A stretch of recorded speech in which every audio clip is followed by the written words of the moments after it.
TopMedTalk. Welcome to TopMedTalk Down Under. I'm Andy Cumpstey and I'm here again with my co-host Kate Leslie at the Australian and New Zealand College of Anaesthetists and Faculty of Pain Medicine's annual scientific meeting in Brisbane. We're sitting in our booth at the really busy healthcare industry exhibition near the end of another really great second day of lectures at this busy meeting. And there's a real buzz about the place, isn't there, Kate? There certainly is. And because our topic this afternoon is CPD, I think Andy and I have caught up on the knowledge section of CPD pretty well by attending some terrific lectures. It's been fantastic. Yeah, really good. And a real variety as well, covering all different topics. And I think we'll hear about it later, but it's not just the conference, but there's workshops before and other meetings we can touch on later. So it's a really big event, this, not just the scientific meeting as such. That's right. We've been too busy to go to any of the fantastic workshops, but we've got some of the conveners here today. Yeah, fantastic.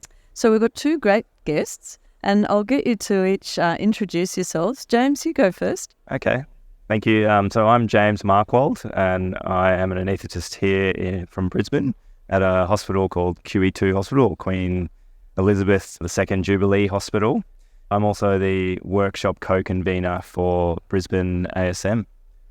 Debra, Devonshire. So I work in Victoria at Monash Health, and my role within the college is the current chair of the CPD committee.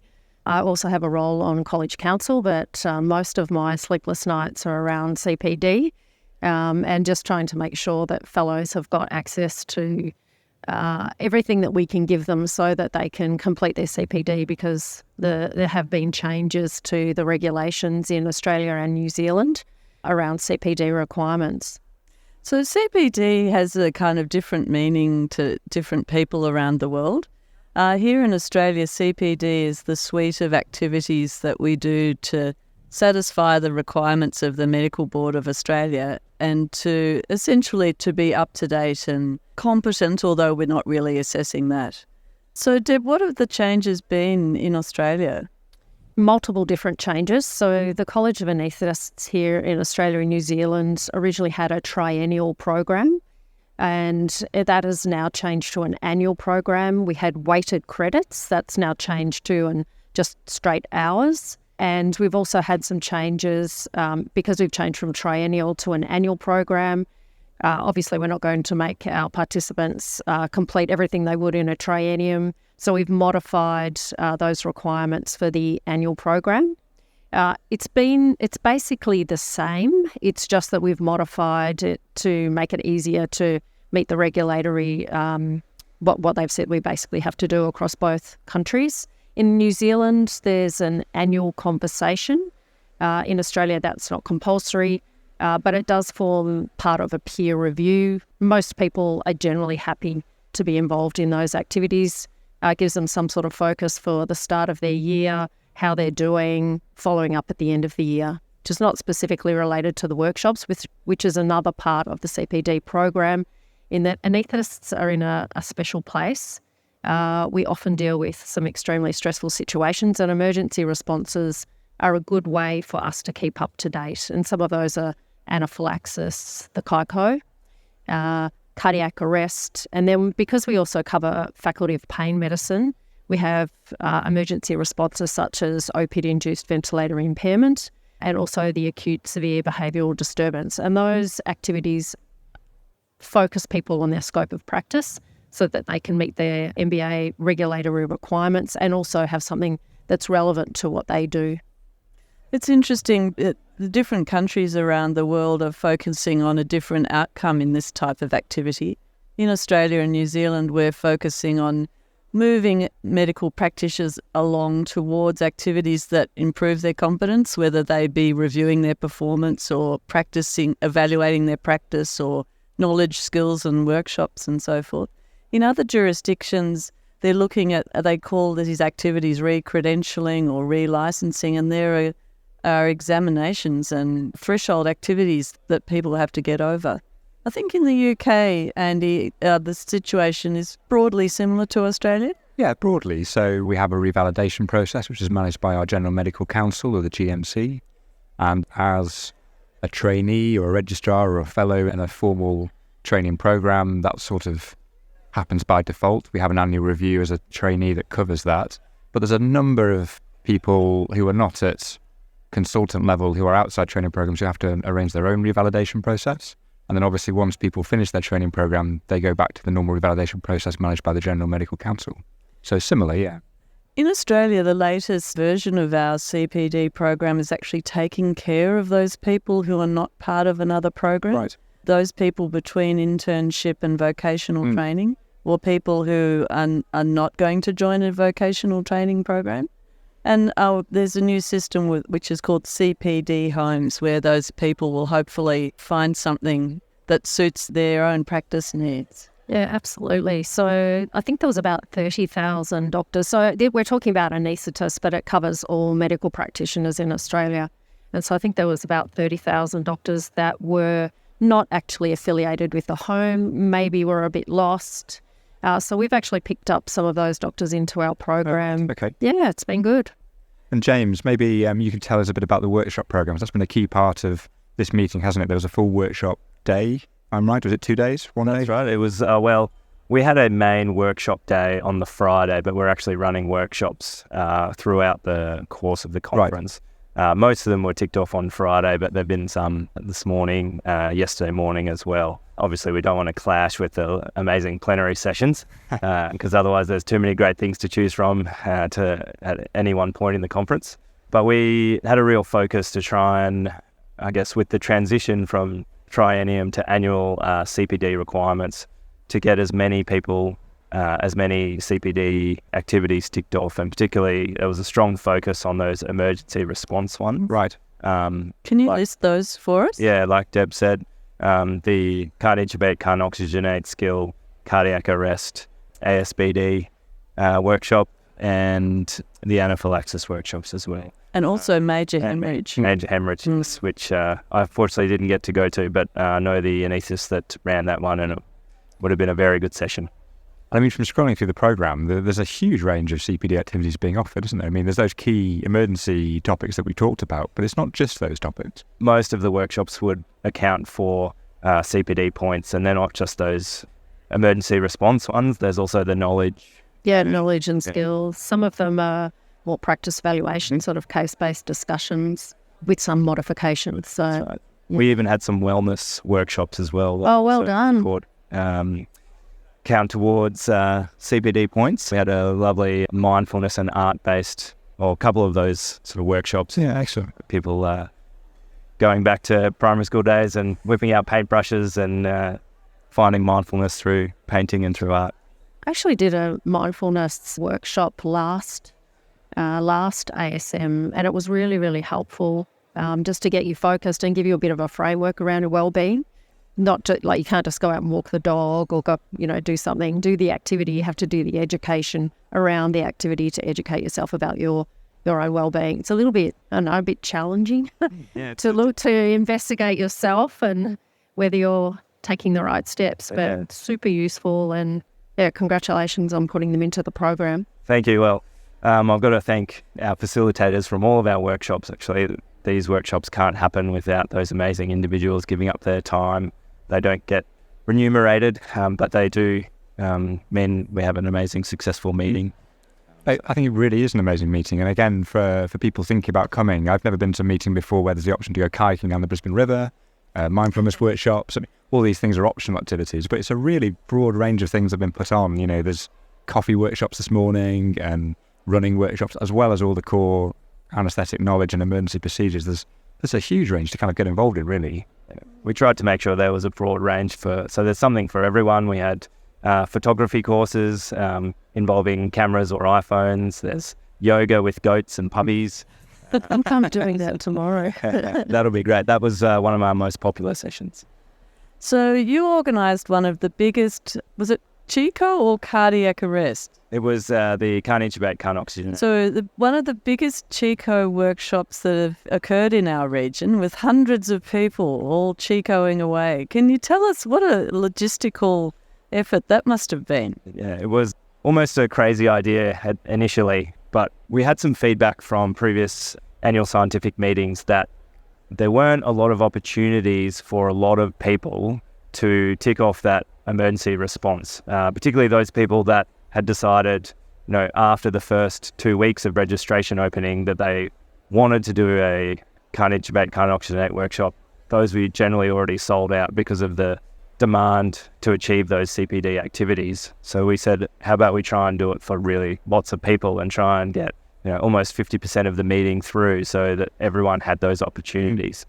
We picked can't intubate, can't oxygenate, which possibly was logistically the most difficult one because of equipment involved, but we quickly realised we need to get the expert on board. So we had the amazing Linda Beckman, who is chair of the Airway Special Interest Group, and she ran with it and basically made the huge, large-scale CAICO workshop happen. That's amazing. I have to admit, when the application came through, we were like, what are they doing in Queensland? Like, what? Because normally the workshop would be, like 2 little tables, little boutique sort of type thing. 20 people at a time. 20 people at a time. And you guys were like, no, we want to do like 100. It was like, what? 100 people at a time. Why not? And I thought, how on earth are we going to get all the facilitators? Because you need one facilitator per 4 people. Wow. And so 100 people, 25 facilitators per session. We thought 4 sessions, 100 facilitators. I don't know 100 anaesthetists that I could come and ask to. But we spread the word through the regional organising committee, sent out emails, and the response was heartwarming. So many people have said, yes, I'll help. I can do 2 sessions. I can do. And Linda was able to coordinate those. We had teams. Teams from hospitals all over southeast Queensland, and also people volunteering from New Zealand and up North Queensland as well. So the response was great. Amazing achievement. Yeah, really amazing achievement. How many people do you think you had involved in total then, roughly? We had almost, I haven't seen the final numbers, no, sure. But I think we're aiming for between 350 to 400 people. So over 300 people going through can't intubate, can't oxygenate scenarios in one go, essentially. So I had a little walk through because I was like, how are they doing this? Because I thought maybe they'll just like stand together and not actually get the value out of it. But everyone was really focused. They were concentrating. And so congratulations on getting the spacing right, the numbers right, the focus. It was really excellent. And myself and Michelle, the other workshop co-convener, were backed by the amazing ANZCA events team who had connections in industry and were able to source a lot of the gear. And then Linda also had her connections. So it was really great. Brilliant. So one of the other aspects of CPD in Australia and New Zealand is cultural competence or cultural safety, or it's termed in different ways in various regions. And the Medical Board of Australia, or the MBA, has now made cultural competence activities compulsory.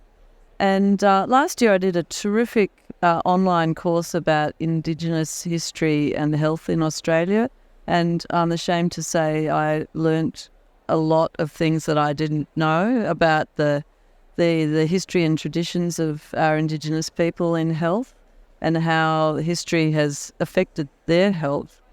And so I was wondering, Deb, what other plans has the college got for cultural safety in Australia and New Zealand? Yeah, so the cultural safety aspect, if it was taught in primary school, secondary school, medical school, and then just would flow on through specialty medical colleges and into our CPD would be ideal, but that's not quite the way it works at the moment.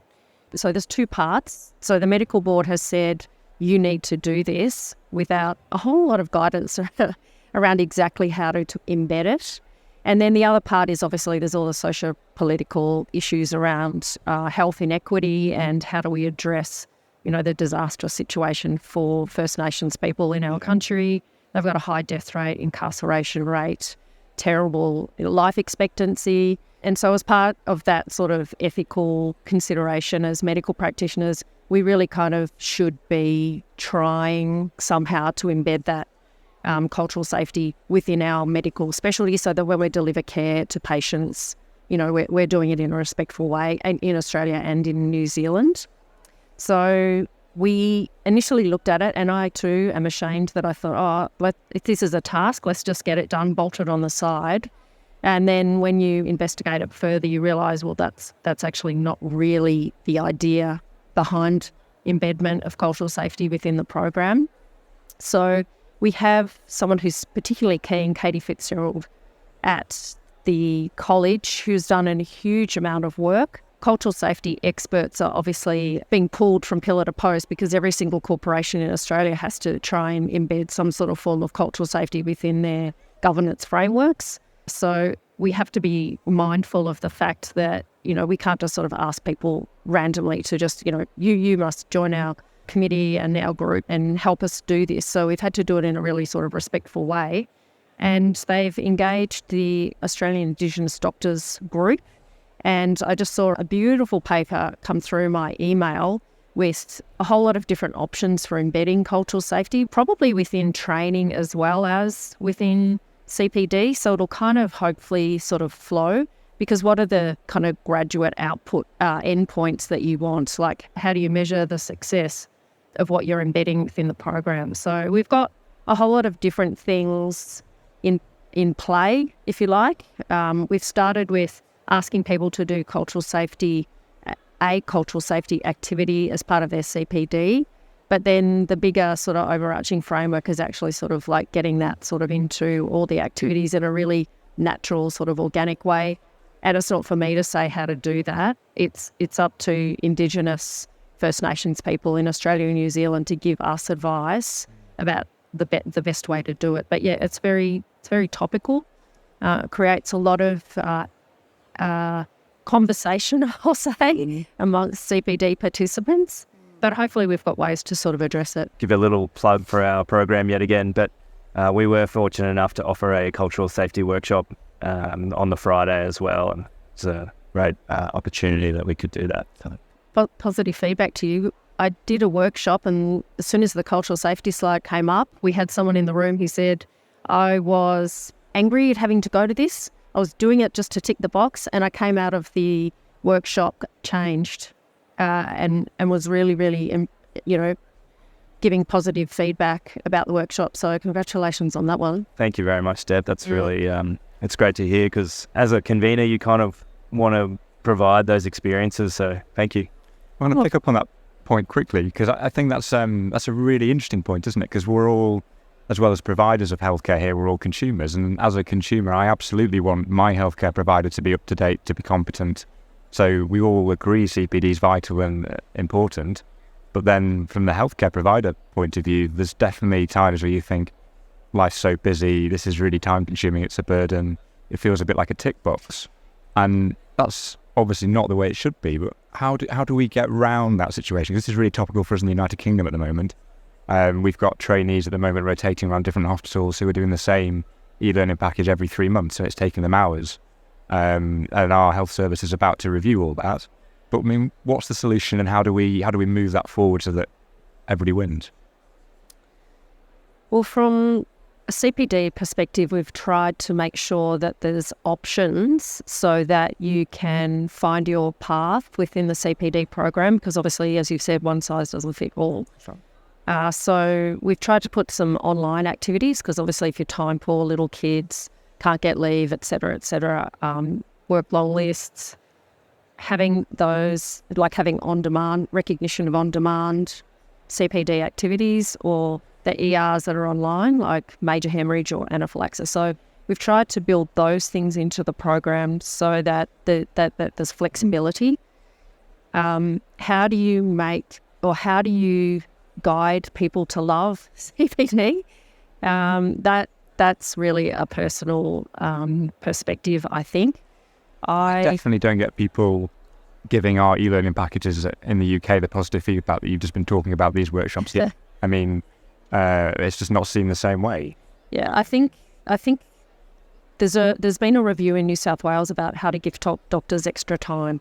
So what they realise is that there's shortages in the workforce, in the medical workforce, and doctors are spending a whole lot of time doing things that aren't related to sort of patient care that are obviously extremely important, but there's lots of duplication. So how can you give time back to doctors and stop them doing, the administrative type things that are just repetitive over and over. So there are people looking at that. Yeah. And I think doctors all around the world are tied up on 100 zillion different forms. So, and maybe that's a good point to bring in. You talk about efficiency and administration, but you've launched a new app this morning for people to be using. Yeah, we have. Yeah, so we decided that we need another initiative to make things easier for anaesthetists and Faculty of Pain Med physicians. So we're folk of the phone. So we often are rushing between lists, don't always have access to a laptop, pretty much always have our phone with us. So we thought, well, an app that makes it easier to log activities would be fantastic. Apps are far more flexible than flicking to the web, which you can do from your phone.